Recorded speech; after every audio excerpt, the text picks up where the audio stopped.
గత 2-3 రోజులుగా మంచు కుటుంబంలో జరిగిన వివాదం ఇండస్ట్రీలో ఎలాంటి ప్రకంపన సృష్టించిందో అందరికీ తెలుసు.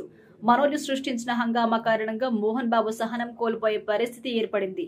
తండ్రిపై పోలీస్ స్టేషన్లో కేసు వేయడం, తనకి రక్షణ లేదు, సీనియర్ సిటిజన్ ని, నా కొడుకు నుండి నన్ను కాపాడండి, వాడిని నా ఇంటి నుండి తరిమేయండి అంటూ పోలీసులకు మోహన్ బాబు ఫిర్యాదు చేయడం.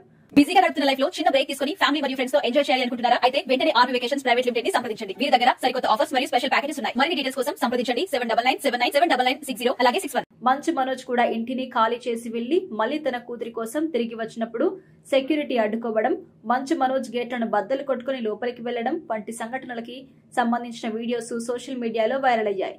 ఈ ఘటనలు జరిగిన తర్వాత ఆవేశంలో ఉన్న మోహన్ బాబు అదుపు తప్పి కవరేజ్ కోసం వచ్చిన మీడియా రిపోర్టర్ పై దాడి చేశారు. ఇక దీనిపై జర్నలిస్టులు కూడా తీవ్రమైన ఆగ్రహాన్ని వ్యక్తం చేస్తూ ధర్నాలు చేశారు. మోహన్ బాబుపై పోలీస్ స్టేషన్ లో ఈ ఘటనపై కేసు కూడా వేశారు.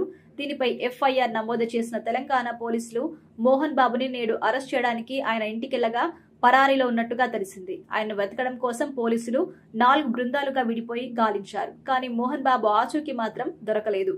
ఆయన ఇండియాలో లేడని, దేశం వదిలి వెళ్లిపోయి ఉంటాడని సోషల్ మీడియాలో నెటిజన్లు కామెంట్ చేస్తున్నారు. మంచు విష్ణు ఇటీవల దుబాయ్లో స్థిరపడిన విషయం కూడా తెలిసిందే.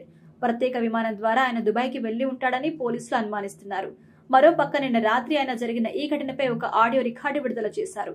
కావాలని చేయలేదని, క్షణికావేశంలో జరిగిపోయిందని, మీడియా రిపోర్టర్ మైక్ నా ముఖం మీద పెట్టడంతో గాయమైందని, కన్ను బాగా వాచింది అంటూ ఆడియో కూడా విడుదల చేశారు. అంతేకాకుండా నేడు ఉదయం కూడా ఆయన ట్విట్టర్ ద్వారా గాయపడ్డ మీడియా రిపోర్టర్ కి క్షమాపణ చెబుతూ ఒక లెటర్ ని కూడా విడుదల చేశాడు. ఇంత చేసిన తర్వాత ఆయన ఆచూకీ అకస్మాత్తుగా దొరకకపోవడం గమనార్హం. ఆయన వేసిన ట్వీట్ ఆధారంగా లొకేషన్ ని ట్రేస్ చేసి ఆయన ఎక్కడున్నాడో పట్టుకోవడానికి ప్రయత్నం చేస్తున్నారు పోలీసులు. మోహన్ బాబు నెంబర్ కూడా ప్రస్తుతం స్విచ్ ఆఫ్ లోనే ఉంది. ఈ ఘటనపై మోహన్ బాబు ఖచ్చితంగా అరెస్ట్ అవ్వక తప్పదని విశ్లేషకులు అంచనా వేస్తున్నారు.